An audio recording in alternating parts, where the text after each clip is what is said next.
Broadcasting from the Investor Hour studios and all around the world, you're listening to the Stansberry Investor Hour. Tune in each Thursday on iTunes, Google Play, and everywhere you find podcasts for the latest episodes of the Stansberry Investor Hour. Sign up for the free show archive at investorhour.com. Here's your host, Dan Ferris. Hello and welcome to the Stansberry Investor Hour. I'm your host, Dan Ferris. I'm also the editor of Extreme Value, published by Stansberry Research. Today we'll talk with Peter Pham. Peter has a different way of looking at the world. We'll start by examining the meaning behind one of the funniest and best sentences I've read all year, and then Peter will share his ideas about the omega point. We'll explain that. And mathematics and financial markets, history of currencies, and what kind of portfolio he's holding today. This week in the mailbag, we'll talk about trailing stops, Cullen Roach, who we interviewed last week, bank stocks, and commodities. Lots of good stuff. In my opening rant this week, I'll talk about a day I'll never forget, August 31, 1998. Plus, I found it, the motto for 2020, a crazy year.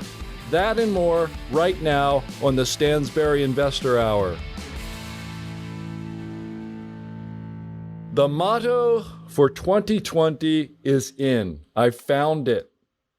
I found it in an article on actually NPR.org of all places. I never wind up on that website, and yet here I am. And they linked to a Wall Street Journal article on the same topic. The motto for 2020 has been established by the proprietors of a theme park in Japan, the Fuji-Q Highland Amusement Park near Tokyo.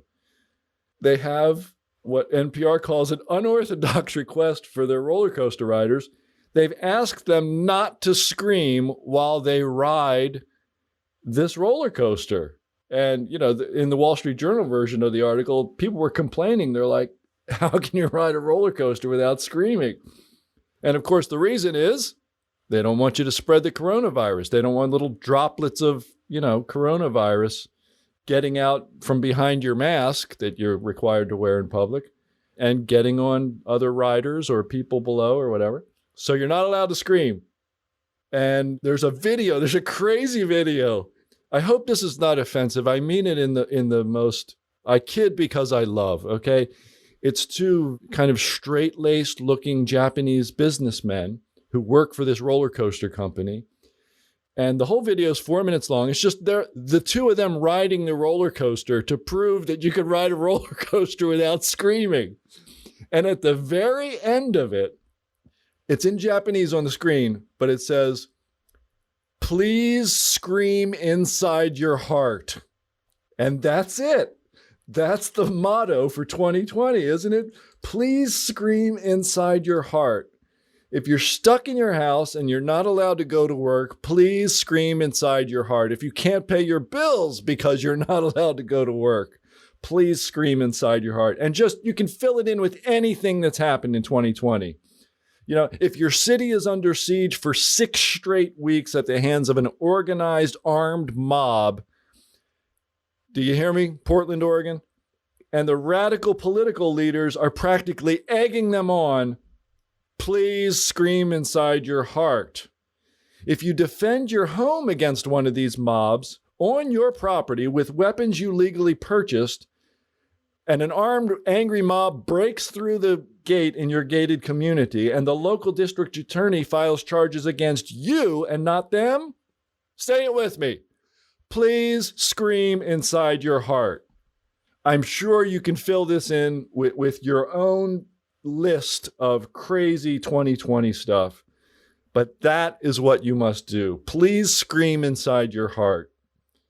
What an insane year. And I wanted to share another insane news item that it captures this moment as well as anything. And it's actually a Bloomberg headline. And the headline says it all. This was from a couple days ago, July 13th. The headline is, 10,000 day traders an hour are buying Tesla shares. 10,000 day traders an hour. I mean, does this sound familiar to anybody? As I'll tell you in a minute, I think it's 1998 all over again. And last time we talked, I don't know if you remember, I mentioned Tesla and I thought it was crazy.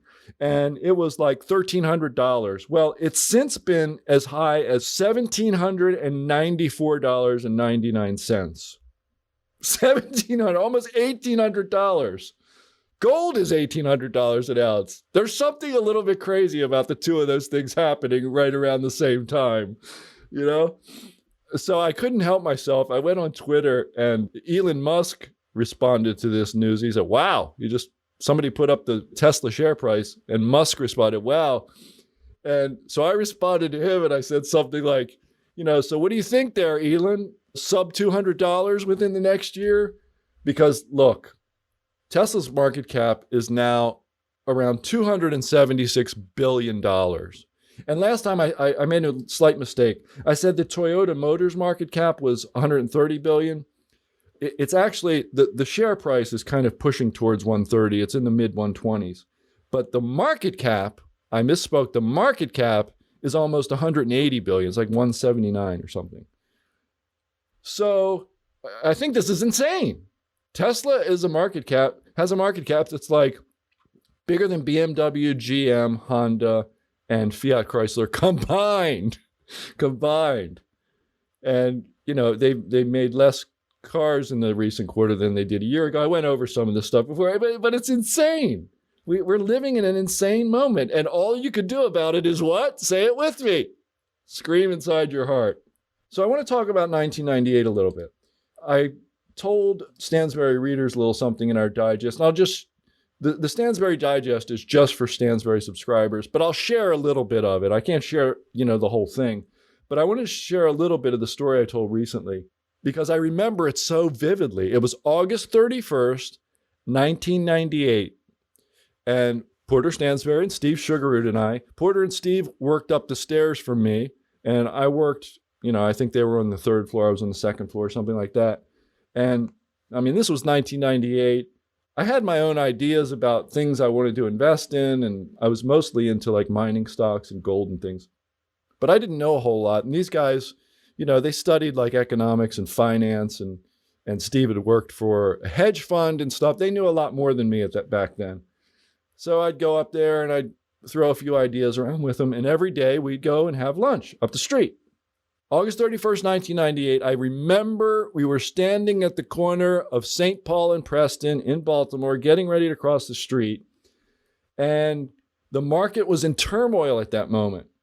The S&P 500 was in turmoil. I think the index was like 13% off its July 17 peak.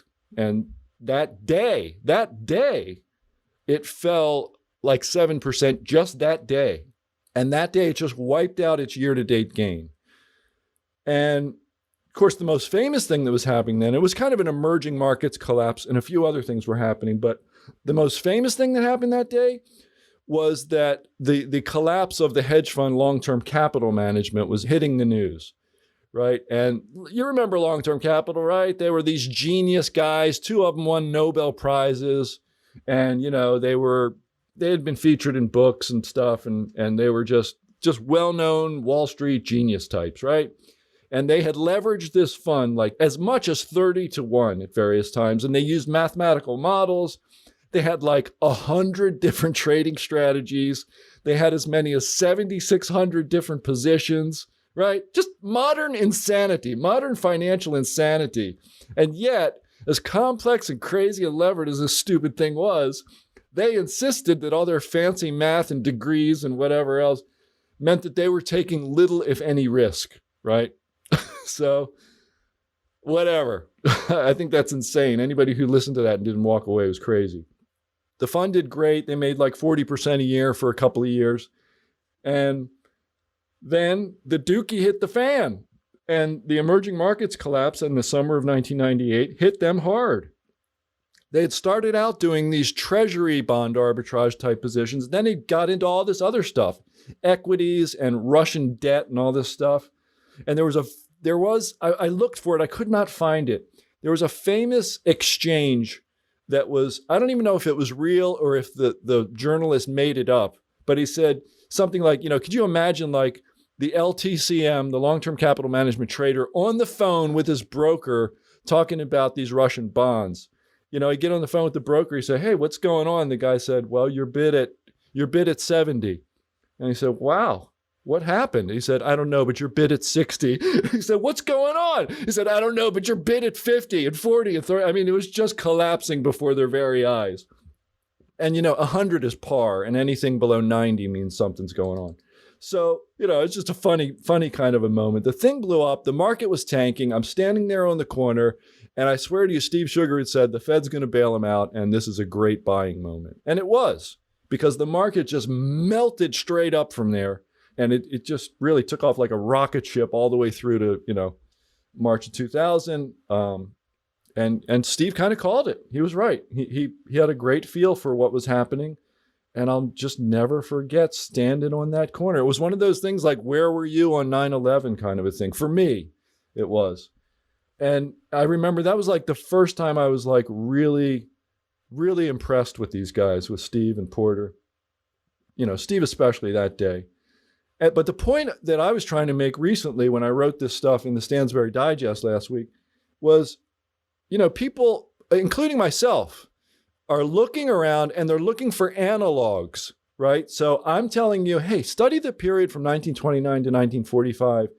I'm not predicting another Great Depression, but I think there's something there. Study it, okay? And I think maybe this could be a 1998 moment. Maybe in March, our big COVID 1 month bear market was the equivalent of the long-term capital management emerging markets crisis of 1998. And maybe Steve's melt-up is coming next, because he's been predicting that same thing, another melt-up. And I wouldn't doubt it. I wouldn't doubt it one bit. We're seeing unprecedented levels, absolutely unprecedented, off-the-charts levels of stimulus. Multi-trillion dollars from the government, multi-trillion dollars. The Fed has a $7 billion balance sheet now. Never happened. None of this has ever happened to this degree before. And it was that way, by the way, in the 1930s. That was all unprecedented too. And you could say the same thing about the financial crisis. They never did anything like that, before that moment. So who knows what the outcome will be? I just think it's going to be a wide range of outcomes. And that's why I keep talking about certainly buy stocks, because part of that range of outcomes is everything recovers and businesses do well and you make money owning equities, but also hold plenty of cash, gold, and a little bit of Bitcoin, because it's got, multi-hundred bagger upside, and you can take a 1% position and potentially double your net worth or something. So, or your liquid assets at least. So that's what I told him. I mean, there's a little more to it than that. I got into the whole idea of like, how valuable is it to study history at all when we're talking about events that have never happened before, And I'm basically looking at the last time something kind of similar never happened before and saying, yeah, maybe something like that. But it's really hard. It's really hard. So I think studying history is a good idea. And who can fault anyone for saying, hey, it's like 1929, it's like 1998. But I think the real point for me is be ready for anything, man. Be ready for anything. Prepare, don't predict. You try to predict and you get it wrong, ouch.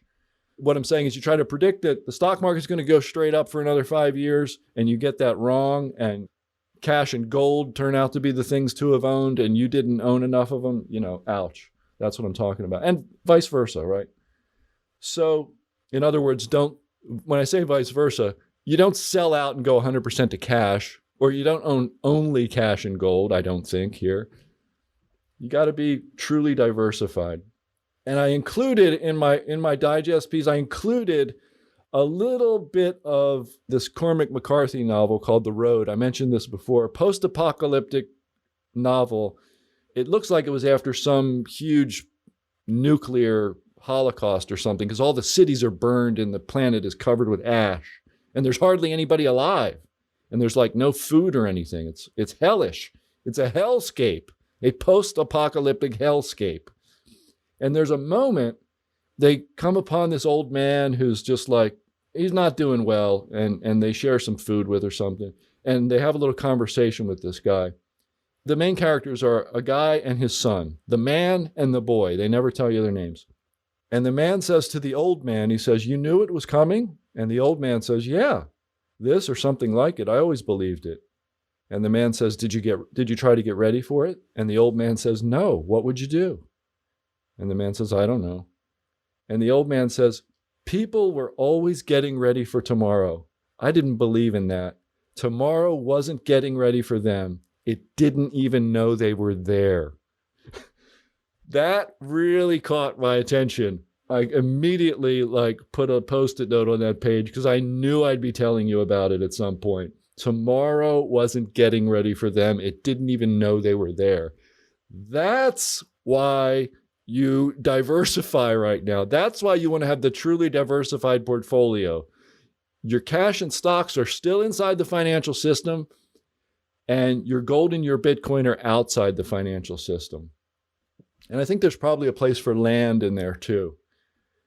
But that exchange kind of, captured the sense of uncertainty and fear that a lot of people have right now, which I think is justified, and manifests itself in this appreciation that a wide range of outcomes, that we have a potential right now for a wide range of outcomes in the next 5 or 10 years, and you better be ready for it. All right. That's it. That's what I have to say about that. Let's go ahead right now and talk with Peter Pham. When my friend and colleague Steve Sugarud talks, I listen. Steve predicted the rise of gold in 2003, the top of the dot-com bubble in 2000, and he even called the bottom of the Great Recession in 2009. Steve is once again pounding the table on a new prediction. He believes that a mania will hit the U.S. stock market and take most investors by surprise. He said that thousands, if not millions of dollars will change hands as a result of the anomalies he found in the market. If you want to find out how you can profit from Steve's prediction, he has laid everything out in a video that just went viral. Go to www.investorhourtruewealth.com to watch the video and find out how you can profit in this roller coaster of a market. I watched it, and what Steve found is astonishing. Again, that's www.investorhourtruewealth.com. Today's guest is Peter Pham. He is the founder and chairman of Phoenix Capital, a bespoke advisory firm offering analysis, strategies, and insights on investment and finance. The firm's forte is in emerging markets, recently partnering with S&P Dow Jones to construct the Socialist Republic of Vietnam's VN30 Equal Weight Index. His thoughts and opinions on finance have been featured in a variety of publications: The Motley Fool, Seeking Alpha, CNN Money, Bloomberg, Financial Times, Reuters, Dow Jones, The Wall Street Journal, and a whole bunch more. His podcast series has been featured on iTunes International in the New and Noteworthy section. This series features numerous financial thought leaders, including Jim Rogers, Mark Mobius, James Altucher, Jack Schwager, Rick Rule, Mark Faber, Vitaly Katzenelson, our own Porter Stansberry, Frank Curzio, and Richard Mayberry. They discuss market insights through casual, thought-provoking, and at times radical discussions. Peter has acquired more than 18 years of experience in capital markets and funds management. He is a force to be reckoned with. Peter Pham, welcome to the program. Dan, I am here, and we're going to expose the matrix for what it is. All right, that sounds good. But I'm telling you, I have to begin. You sent me a bunch of articles, and you got a lot of ideas. A lot of them are very abstract. I'm not sure I understood it all. But then the thing I love about you, Peter, is that every now and then you drop one of these bombs. And I hope you'll just indulge me for a moment just to deal with this one specific little bomb you dropped, which I thought was one of the best sentences I've read all year, and I read a lot of stuff. You said, Moore's law of mad science. Every 18 months, the minimum IQ necessary to destroy the world drops by 1 point. I cracked up. It's hard to make me laugh by reading something, but I laughed out loud at that. And, you did it in a discussion about financial alchemy and technocrats taking over the market and stuff. But where did you get that? Is that something you read? I've never heard that before. Did you make that up? It's an amalgamation of ideas, Dan, right? It's about Moore's Law, which we're all familiar with. And it's just about basically what we're seeing in the news the world over and the decisions that are being made that ultimately lack the wisdom of the world to assess the haves and the have nots. So I felt like that line in one of my articles was just so relevant to everything that you're witnessing now. So in a nutshell, that's the key thing. We're seeing experts that are providing a lot of information, but no one, especially when you take into account things like COVID, no one is really thinking about the big picture. And therefore, decisions based on experts where their knowledge doesn't allow them to address the issue or identify a cure for what we have forces them to make decisions that are basically extremely low IQ. I see. I see. That's good. That's good. So let's start here. You have an idea about the life cycle of nations, which in and of itself is important to recognize. And you say that, nations eventually reach something called the omega point in their history. And as I take what I've read in your articles, it sounds like the omega point is not a good moment to reach. What is the omega point? Is that simply when a nation falls apart? Tell me about the omega point. The omega point could be understood as like the ultimate form of centralization before the collapse of the country. So in modern day contexts, what are we seeing? We are seeing basically countries like the United States really push the limits of their debt ratios relative to GDP. And as a result, what many people don't understand is it's nice that the bond market is going up and people should be considering buying that relative to, yields. But what's more important is that this is what I call debt bondage for the average individual, the average American, which now must bear the burden of debt. But ultimately, what that does is it allows the state to have that much more authority. So when we talk about reaching the omega point through the centralization of the state, it's happening in financial markets that people are ultimately not, like the average individual is not cognizant of, is through the expansion of debt. And the people that have to be responsible for servicing the debt are ultimately the taxpayers and the citizens of the country. So that's what you're seeing. And then once basically a country defaults, then that leads to ultimately the possibility of creating a new country. And this, I think, should be core curriculum as opposed to just learning history. Okay, so this is interesting because I agree with you. Governments seem to evolve, they just grow. We talked with, John Stossel, we talked with Ron Paul, and we all agree governments just grow. Thomas Jefferson knew it. The nature of government is just to grow over time. And over time, they become more and more and more involved in everyone's life, more centralized. And it sounds to me like you're saying we hit a point of centralization where they're involved in way too many financial transactions and way too many aspects of daily civic life. And it starts to get dicey and it starts to endanger the health of the country and the longevity. You're saying the longevity at that point is in question, are you not? That's what I'm taking from this. Yes. Right. So the longevity of the United States of America as we have known it, for one example, may be in question. It could be, because typically the average empire has a lifespan of, let's say, 250 years. And you're actually only like a decade away from that, if I'm not mistaken, as far as the United States is concerned. Remember, I'm using the word empire. What does that imply about all other countries that have not reached the status of the United States with basically a world reserve currency, as a power in the global economy?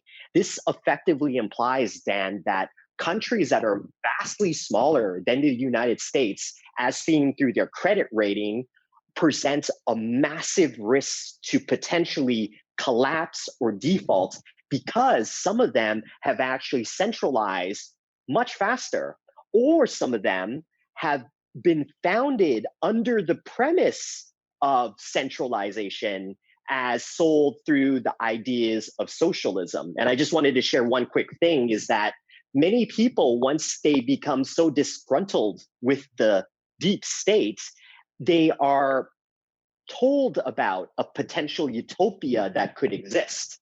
And that's kind of like what you're seeing the world over, at least within the Western world. People are looking for change in some capacity. They don't know what to do, but they want things to change and become better. That's the utopia that they're being presented with. Well, what happens then typically is that, let's say, empire or a country were to collapse due to massive centralization or basically achieving some form of like debt defaults as far as a country is concerned, and these utopians achieve the objective that they wanted to achieve. Well, what we can see is that countries that attempted to create a new utopia might achieve that for just a temporary period of time. Literally, when a country is founded, then basically all the assets, such as the land, is confiscated back from the oppressive regime that was there previously, and then ultimately explored in terms of how that could be redistributed. So when I study socialist countries, you see that they hold a Gini coefficient, which is basically an indication of economic parity amongst all the citizens. It's very good for a period of time, but then as the state becomes more centralized, as driven by the central planners, which I call the technocrats, ultimately you start to see the wealth divide again. So it doesn't really matter, is what I'm saying to you. If you create new countries under utopian ideas, then what will happen is a wealth divide will be created. Hence why I think this is so vital for the audience to understand, like, ultimately the duration of countries, the beginning and the end, all predicated around an omega point, and understanding that the idea of utopia and perfection is unobtainable because humans are involved. Okay, so it sounds like, Peter, all we're doing there is acknowledging the simple fact that not every country starts out as a what you might call a free democratic republic, right? They could start in the late, what we would consider the later phases of that republic, and then they'll, probably accelerate their timeline, right? They'll have a shorter history, probably, I guess is what we're saying there. Correct? Yes. When you look at emerging markets, and you can start to see that very few countries are actually able to become 250 years old. The nation of people, right, might be thousands of years like China, but actually China as a country is very young. And that's what one of the advantages of studying these emerging markets. That's why Asia's young, but its nation of people are thousands of years old. So that's just the context to understand this. So before we move on to more of your ideas about how the world works, can you tell me, like, your firm's forte is emerging markets, as we said in the introduction. Can you outline for me in a very concrete way, like, what is your portfolio? If we look at what you're doing, then what you're saying will mean more to us, I think. Absolutely. So let me share to you that everything, as you know, changed this year. And as a result, I'll just share to you what I had in 2019, and I'll share to you what I have now as far as 2020 is concerned, because the whole world changed in 2020. 2019, I owned a lot of basically like music royalties, things like that, and other licensing products in which I could collect royalties based on that. And then I owned a lot of precious metals at that time. And then I invested in some private equity investments. Ultimately, all of these things are sort of slightly, as far as private equity investments are concerned, slightly higher up on the risk curve. So then at 2019, when equities were making all-time highs, that's not exactly the best portfolio. If you remember how precious metals had performed in 2019, it was okay, not the greatest relative to all the other more sexier assets at the time. But what was interesting, Dan, is that as soon as 2020 started to come around the corner, I decided to basically come up with this idea, this approach called Vision 2020. Ironically, a certain individual running for president now is using that moniker, which is Vision 2020. It's just a great time to do so.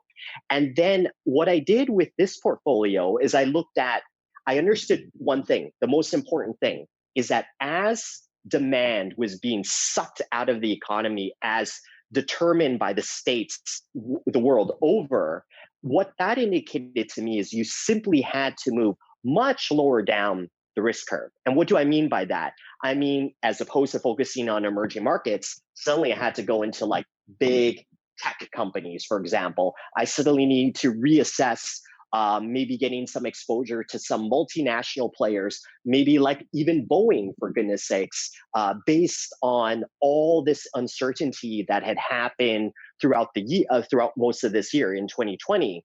And then ultimately, what I wanted to do was, because I was in Asia, I also understood the threats of what unknown virus coming out of China would have in the marketplace. Like I was wearing masks, Dan, and I was selling masks in the month of February, early February at that time. And as far as the States is concerned, I knew that happened much longer. So that kind of gave me, that was a great leading indicator.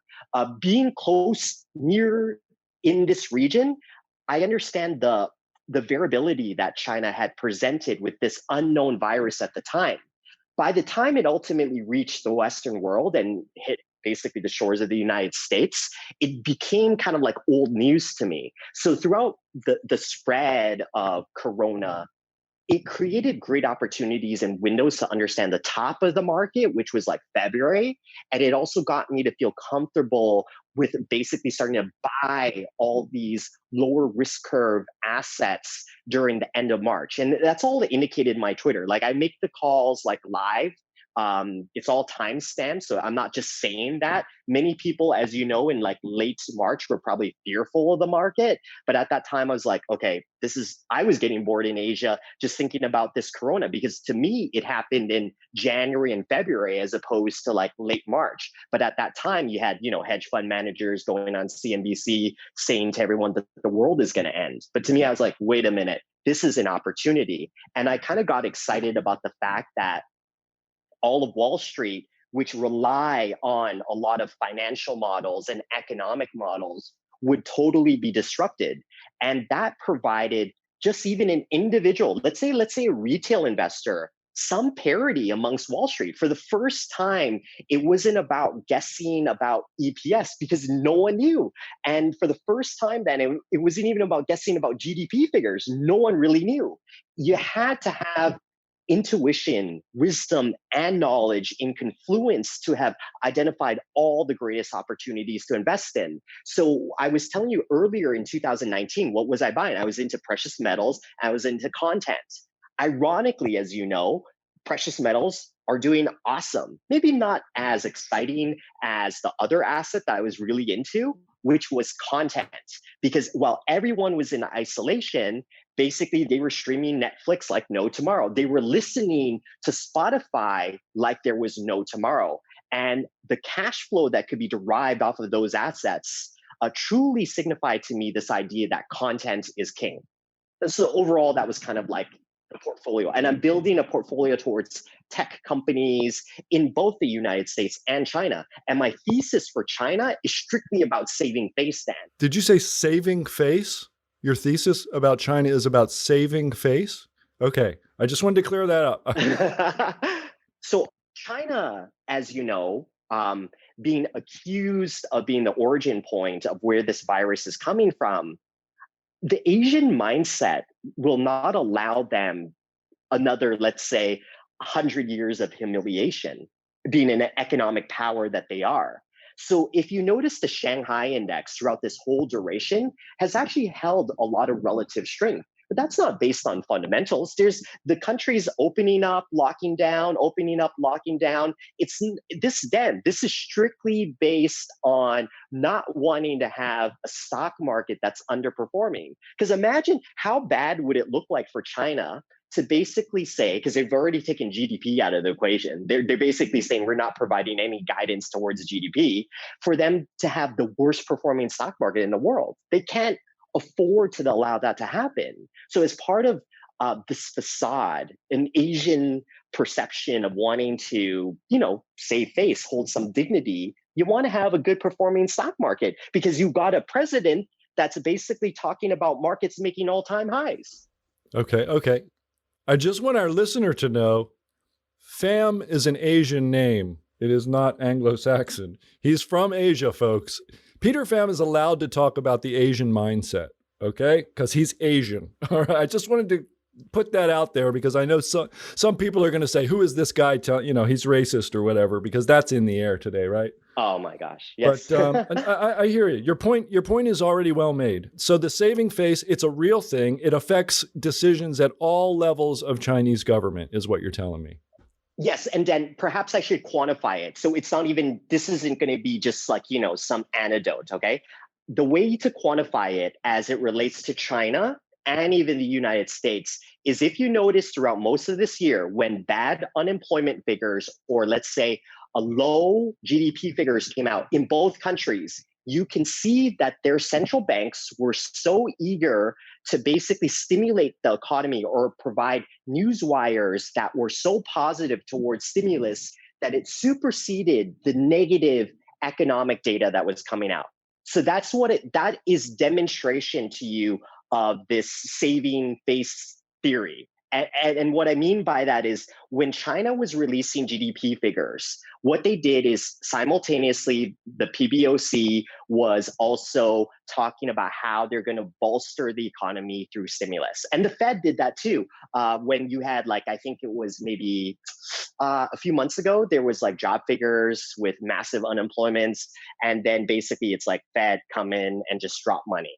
So that happened, and they happened concurrently. So to say one thing I can tell you as far as China is concerned is it's much more coordinated. They knew the economic data is going to come out. And I would assume that the same for the United States. And then basically their central banks say, hey, we're going to be a backstop. And hence why equities have levitated to the levels that they have. All right. I hear you. And by the way, I mean, we're two peas in a pod about moving down the risk curve, and trying to reduce overall risk in the portfolio. I'm at the same place. So, people get there by different means. So I want to shift gears a little bit now because I want to compare something that you wrote to something that Ben Graham said. And I'll read your thing first. You said in one of the articles that you sent me, mathematics is not an abstraction. Numbers are real things. Mathematics is reality. And then you said it comes down to this: the game of finance is designed mathematically. Only through using math, backward engineering, and today's computing systems can we have a chance to win this game of numbers. This feature of the market will outlive any fad model of the day. It is the very nature of the market itself. And I contrast that with Ben Graham. I think you probably know enough about Ben Graham to know where I'm headed.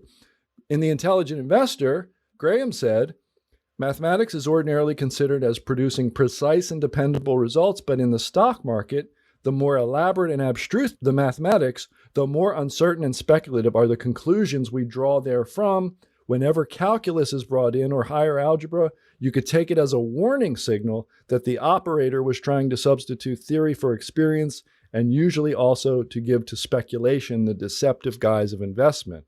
So we have some contrasting views here between you and Ben Graham. And I want to try to make it, again, as concrete as possible for the listener. What do you mean when you say mathematics is real? Because I know a lot of people who are mathematicians and scientists, and they'll say, well, mathematics isn't really real. It's not the way every nature necessarily behaves all the time, though quite a bit of the time. And you say, mathematics is real. The game of finance is designed mathematically. You must do math to win this game of numbers. What are you telling me here? Are you telling me I have to be a quant? So Dan, let's start off with a simple thought experiment without going too crazy about it. But I think people will then suddenly start to understand the parallel. Is imagine, Dan, whatever you're thinking about, or imagine if you had a dream last night, Dan. Now, anything as it relates to words, descriptions, and feelings, that's almost irrelevant. But if you had this thought or idea or dream that had numbers numbers, that transitions, if you notice, very well into the rest of the world. So imagine that. You have an idea that comes from the mind. It could be an image. That doesn't translate well. But if you notice, if you start thinking in numbers, then it translates very well. And it is the only truth in both the mind and, let's say, the real world. To make it really simple, if I dream that 2 + 2 = 4 and I feel terrible about it in the dream, the feeling terrible about it just doesn't mean anything really in the real world. It only means something subjectively to me. But 2 + 2 is definitely 4. Yes. That translates. Okay, I'm with you. Okay, so now that we've established that even ideas as it relates to like math and numbers, let's say numbers, keep it even more simple, that translates very well into the real world. In fact, it really is probably part of our world. And I'll give you a great example. When we think about the economy, typically economists divide the economy into two parts. One they call the real economy, which is kind of like, whatever you can see, sense, and touch. And it's related to like the common Joe and how he lives. And then we talk about this financial economy, whatever that means, right? The financial economy is why the stock market is reaching all-time highs. But the real economy is like why the average Joe on the street might be losing his job. And what a lot of the talking heads are doing, and a lot of probably people you're interviewing are saying, is that, hey, this doesn't make any sense. I don't get why we have stock markets making all-time highs and while the average Joe is suffering. Hence why I want to revolt. But while they're being frustrated about what's happening, this financial economy, which is highly driven by numbers, because how do you measure finance? You measure it through numbers, is ultimately getting bigger, hence creating this wealth divide. That's why Mark Zuckerberg maybe is getting richer while everyone's becoming poorer, because he, through, let's say, this website tech social network company using a bunch of technology all encoded through numbers, is then listed on a stock market, which is all understood through numbers, that is being perpetuated through valuations that are not even part of the fundamental aspects of the valuation, but strictly based on excitement about the company as it relates to the multiple. So I know that a lot of people look at finance and they focus on things like the underlying fundamentals. I get that. But you also know that there's a massive disconnect between the fundamentals and price. And that's what seems to be driving the economy right now.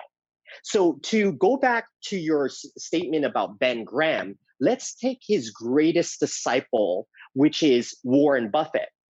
What I wrote in one of those pieces then is interesting and potentially very controversial. I'm willing to make the bet, Dan, is that Warren Buffett, in an economy not as developed and as successful as the United States, would not be Warren Buffett.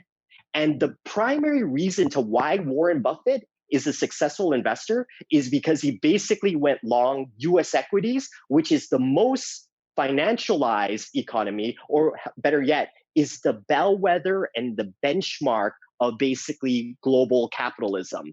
That's why he's been able to hold some of these positions and stocks and have done well, better than maybe using some of the models that Graham has talked about. I see where you are here. Okay, I get it, but I think my thing with the Graham quote, the two sentences that really caught me, you said this feature, this mathematical feature that you're describing about markets.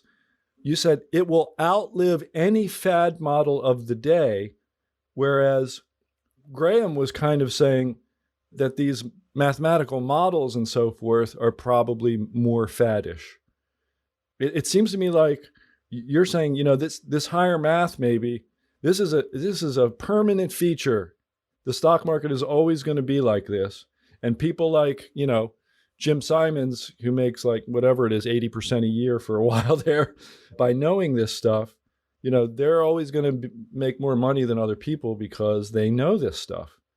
And when you talk about like these tech companies, like to me, this is a cyclical thing. We go through this every 10 or 20 years where people get really super excited and they're convinced that Facebook and Amazon and Google, we'll just stick with the really mathy ones, right?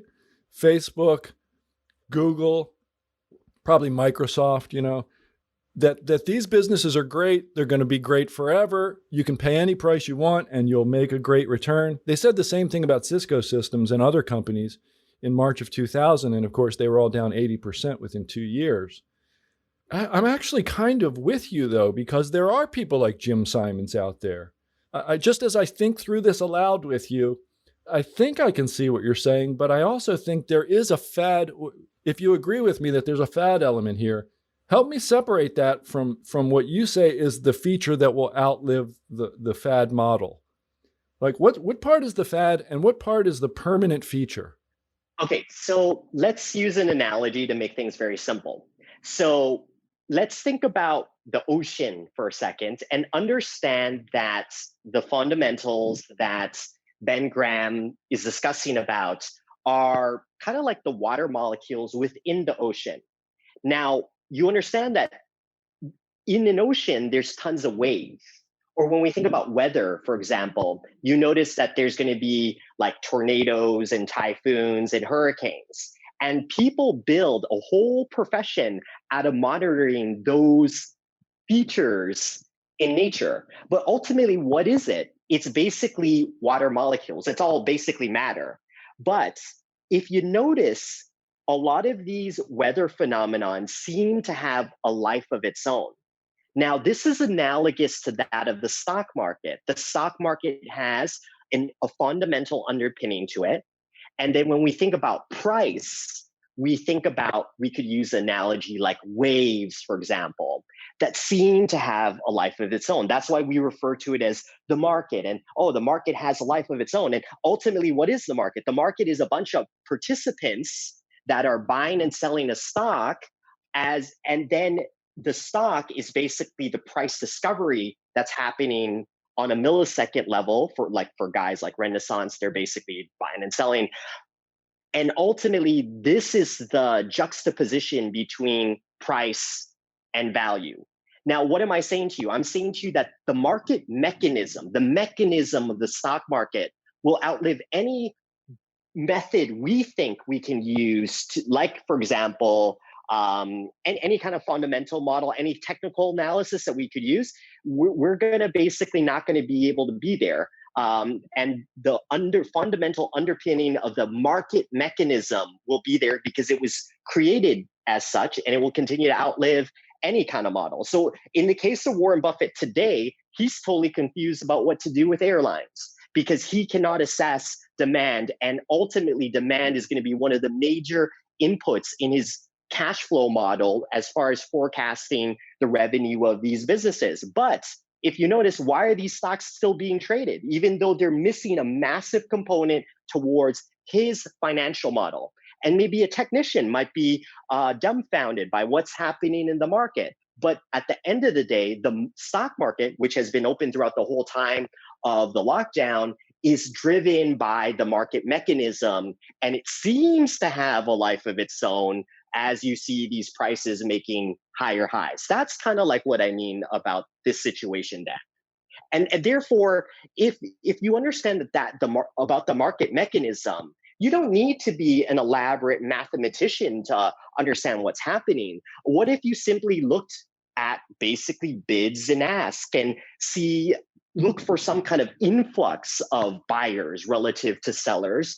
Clearly, you're going to start to see the waves get higher or the market price get higher. And again, that's the feature of the stock market. It's the market mechanism, which I'm referring to. Okay, it sounds like you're saying one way or another, you better speak the language. You better, speak the language of accounting or the language of price, the language of bid ask, the language of cash flow. You better speak some of this mathematical language or you're going to get run over. That's what I'm taking. Is that what you're saying? Yes. And what I mean by the fads is that if you only focused on maybe one, then you're going to be missing out on, let's say, if demand was to be eradicated like it was in 2020, suddenly the cash flow models make no sense, right? But there's other mechanisms that are working. You better be able to understand what's happening, or else you're going to miss basically a 30, 40% recovery in equities. And that's what you notice has happened to a lot of fund managers. Yeah, it has. So let's start trying to tie this together. We've got the life cycle of nation states. You're starting to get concerned, and you're holding a safer portfolio because you see this omega point approaching, which is basically, it's based on governments financing their increased interferences and increased centralization, which is, to me, that's a phenomenal insight right there. You just paid your way, buddy. That is good stuff.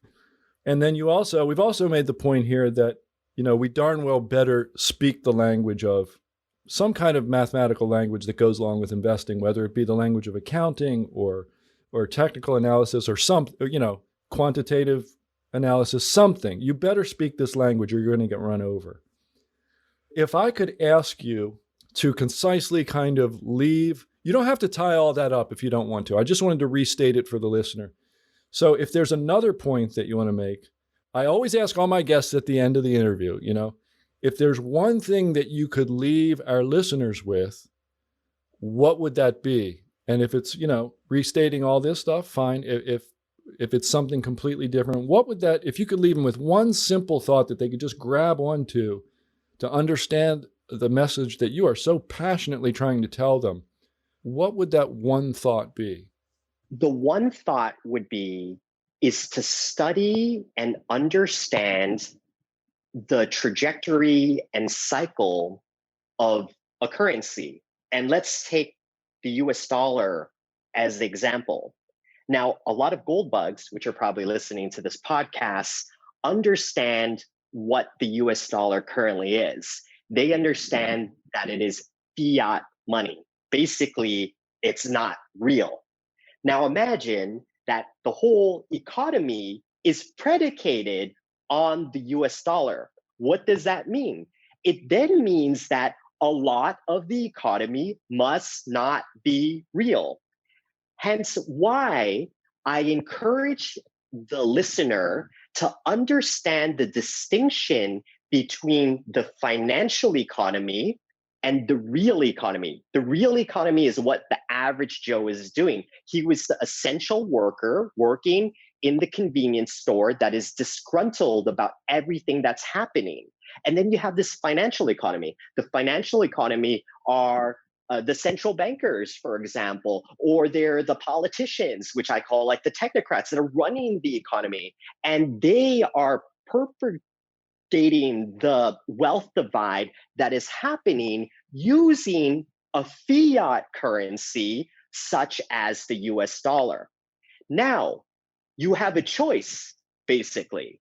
The choice of everyone that is listening is either you become dissatisfied and disheartened with what you're seeing, and then you're just going to sit there and you're going to complain and you're going to whine, and maybe you're going to think you're going to buy gold or you're going to buy hard assets as your counter rebellion to basically the deepening of the state. And what I am here to do is tell you that you are absolutely incorrect to think that if you buy a hard asset that you've completely hedged yourself from the state, because it is the state that acknowledges the value of a lot of the hard assets that you own, such as real estate, without basically land laws, land ownership rights, which are designed by the state.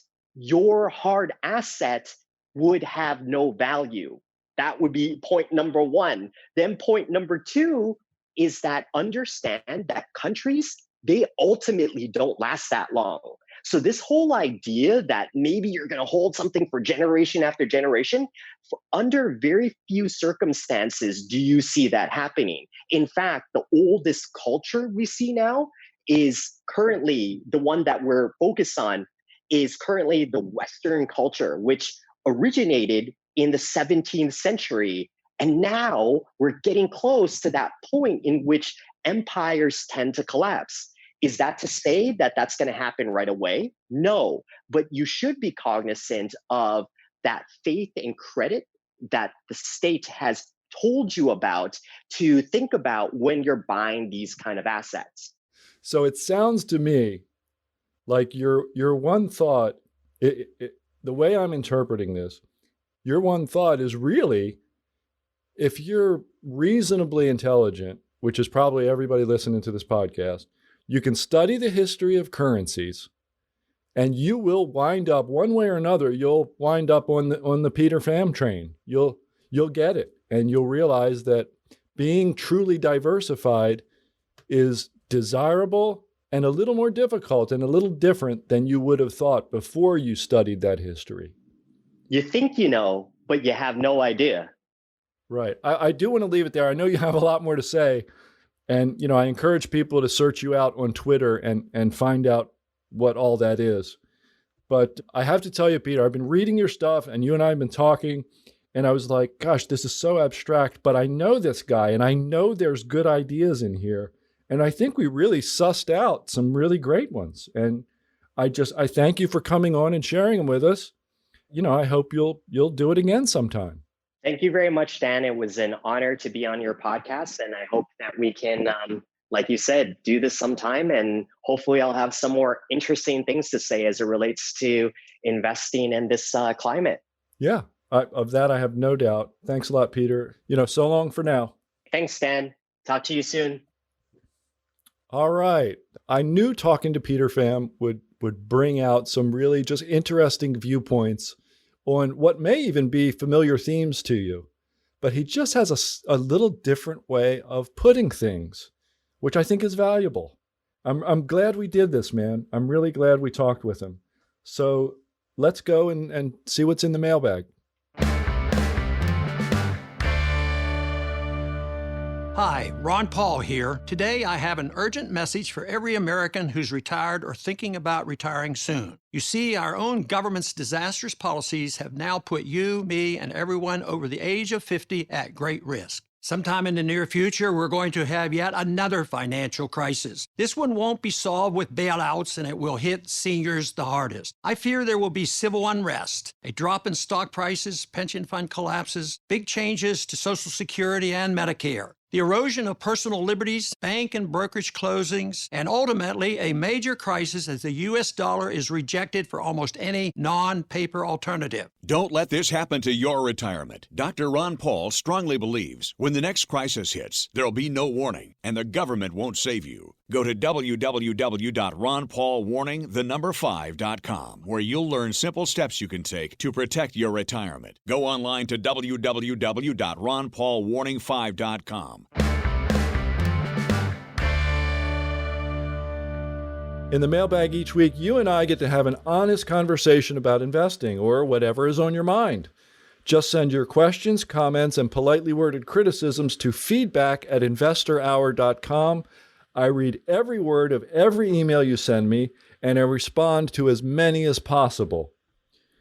Today, their first one is from Al V. And Al V says, regarding your Stansberry Investor Hour podcast on 7/9/20, episode 162, you discussed a question by Wojtek C., who wrote that he tested many years of trailing stops and found they are much inferior to simple random exits. But what you failed to mention in your response was that if you use the approach of trade stops by Tradesmith, the point is that they get back in after a trailing stop gets hit once the time is right to do so. I recall vividly the seminar put on by Porter, Steve, and Doc Eifrig a year or so ago, where data were presented that showed unequivocally that if you use the Tradesmith approach to trailing stops, you would have made many times more profit over the long haul than simply exiting the trade and not getting back in at all. That's the great point about their approach to trailing stops, and it's the main reason I purchased their newsletter. I'd like to hear your thoughts about this because I think the questioner was wrong about his conclusion. Thanks for your podcast. Regard, Al V. Thank you, Al. Thank you for reminding me of that. They did a big presentation and discussed it just as you laid it out. And look, I'll go even farther, Al. If there is one product that every Stansberry subscriber ought to have, it's trade stops. I've said that before. Maybe I haven't said it enough, but I'll say it again.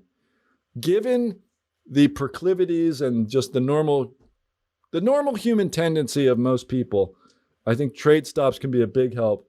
For the reasons I discussed last week, it keeps you out from having, catastrophic losses, right?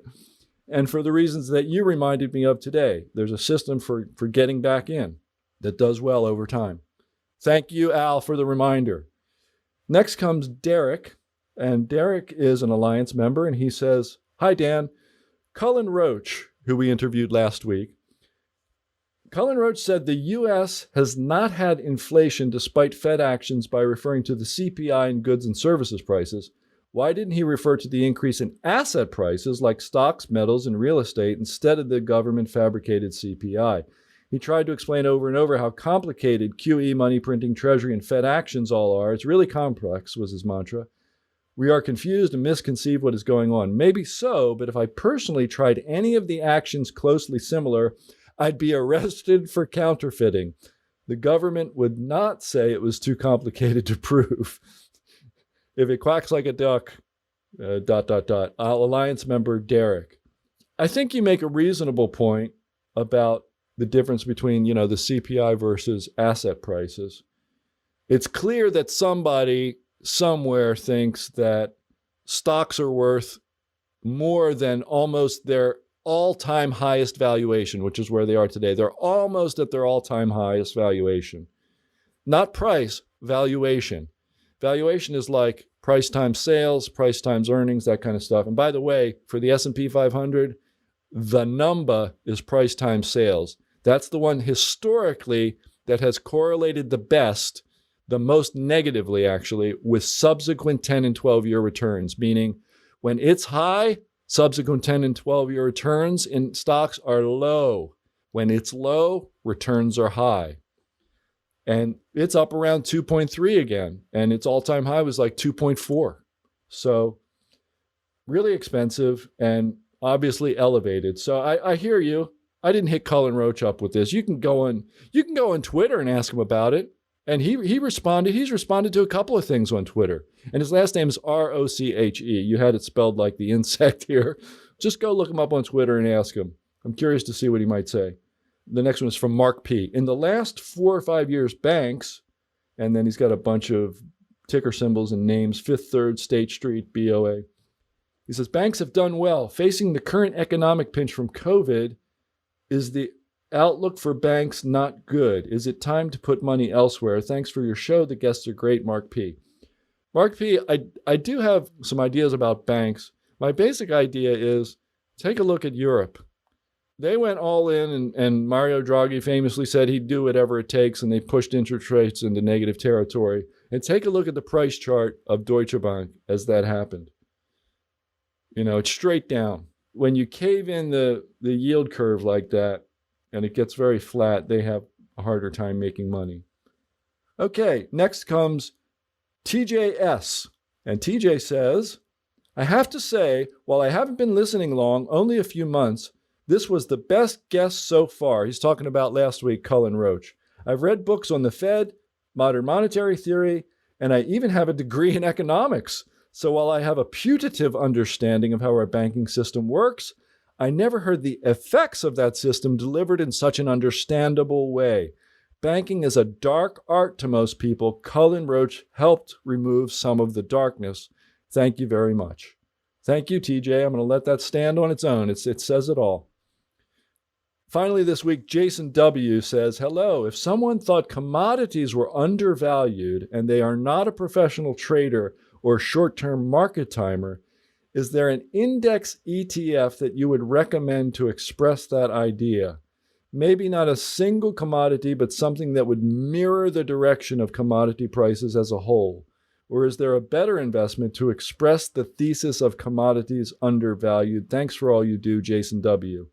Jason, I hate to say this, but I got nothing for you in the way of a single ETF. And also, I wanted to address this question because there's something about the idea of all commodities. I mean, my experience is that throwing them all together like that, if you really are going to hang on for the long term and you think there will be inflation or, some other type of, induced shortage of some kind, Over the long term, maybe, but there's just something about a long-term bet on commodity prices in general that bothers me a little bit, because I know in inflation-adjusted terms over the very long term, commodity prices can and should and do fall. They should fall. That's the definition of progress. My bet is more about gold and silver because of their monetary value and their value as a store of value for the last several thousand years. And I think they'll probably be a store of value for another few thousand at least. But this idea of betting on the whole commodity complex, I know people do it. It's not a crazy idea. I know people do this and think this way. And I see charts, that show the commodities cycling, right? Rising, falling, rising, falling. It makes sense.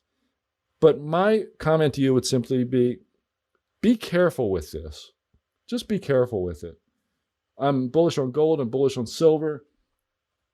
I might even be bullish on copper, given, all its various uses and the fact that it's sort of one of the green-oriented metals. If all the environmentalists get their way, we'll probably be using more copper.